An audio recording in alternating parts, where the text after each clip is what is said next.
Matt Peiken here with the Wake Up Podcast, and I have a confession to make. I don't live in your city. I produce this newscast from all the credible sources of journalism and the reporters who make up your local media landscape.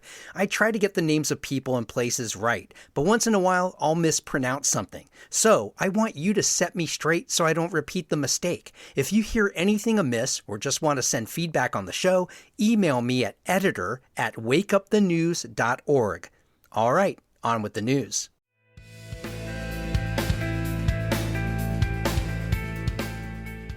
Wake up, Jacksonville. I'm Matt Peiken, and this is your local newscast for Thursday, March 5th.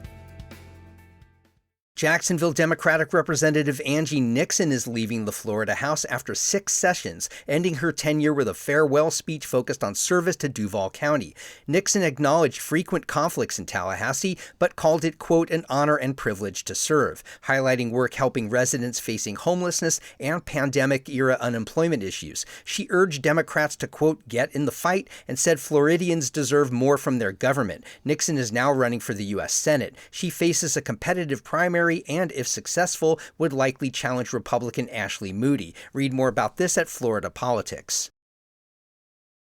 New data show downtown homelessness and crime are declining as city leaders try to reassure major employers who are weighing moves out of the urban core. The Jacksonville Sheriff's Office says crimes against people and property downtown are down nearly 12% this year. Since November of 2024, outreach teams have contacted more than 2,200 unhoused people, and the city's Homeward Bound program has helped 260 travel to home communities for support. Still, officials say there's a shortage of beds for women and children and a need for a daytime resource center. Read more about this at Jacksonville Today.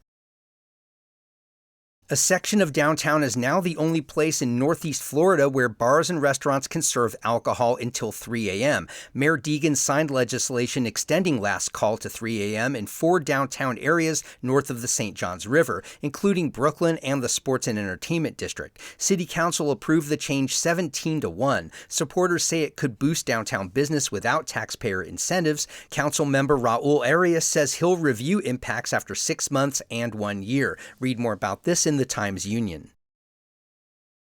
A new University of North Florida poll finds most Floridians are worried about affordability and many back a major tax change. 56% support a proposed constitutional amendment pushed by Governor DeSantis to phase out most homestead property taxes. The measure would need 60% voter approval to pass. Support is higher among Republicans and homeowners. The poll also shows mixed views on immigration and President Trump, broad support for banning firearms at protests, and 66% for legalizing recreational marijuana. Early matchups show Republicans leading in statewide races. Read more about this at Jacksonville Today.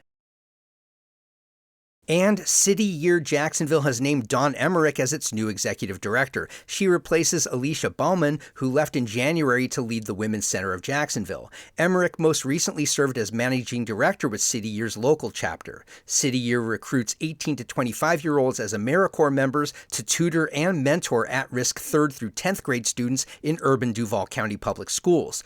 Also, Jasmine, the Jacksonville nonprofit that supports LGBTQ+ youth, has named Ashley Coleman as its new chief executive officer. Coleman comes from Pennsylvania and brings about 10 years of leadership experience in advocacy, community health, and youth empowerment. Read about both these stories in the Times-Union.